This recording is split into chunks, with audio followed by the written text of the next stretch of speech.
Now we get news of a brand new flagship phone from Samsung, but one that should come at a much more affordable price, much more like the A series of phones, but with most of the specs of the Galaxy S20 series. So remember last year, Samsung released two products that were actually quite strange at the time and no one really knew how to place them. They were the S10 Lite and the Note 10 Lite.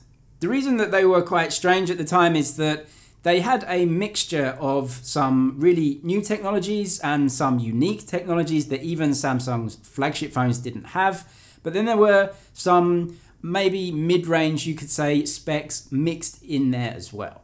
But actually they went down quite well in some markets, and so Samsung obviously knew what it was doing here, and it looks like they're going to be replicating this and bringing us a new affordable flagship phone. This is being called for now the Galaxy S20 FE, standing for Fan Edition. We talked about it in yesterday's news and now we know some more information.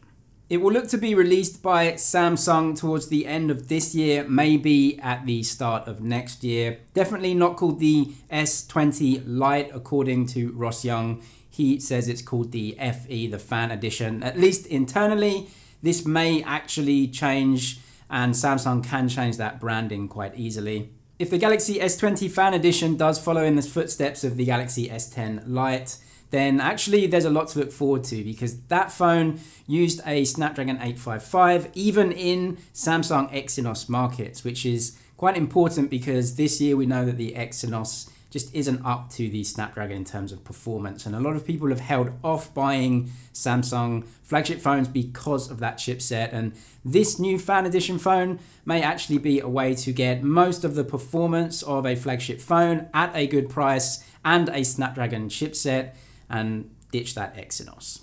Specific details on this really are not known for now, but we do know that there is a light version or a Fan Edition S20 coming towards the end of this year. So details will be coming. For right now, all of the specs though are just a guess.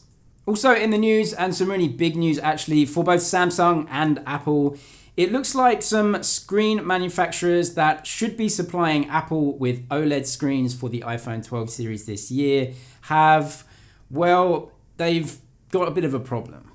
So as we know, there should be 4 models in the iPhone 12 series coming this year, all of which using OLED screens, so no LCDs.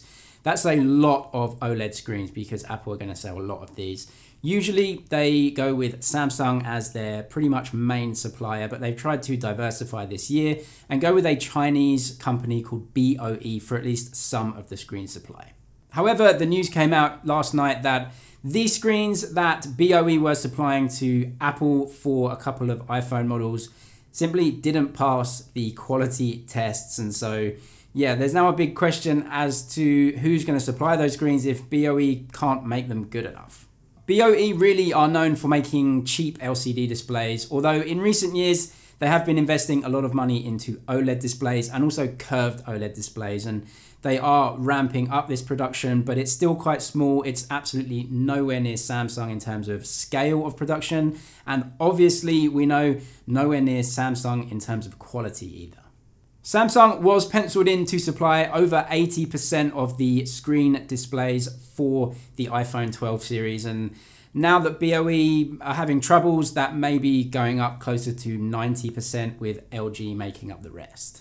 We still really don't know if BOE have an issue here, whether they can sort it out and actually down the line start supplying screens. But for now, it looks like more and more reliance on Samsung and their very high quality OLED screens.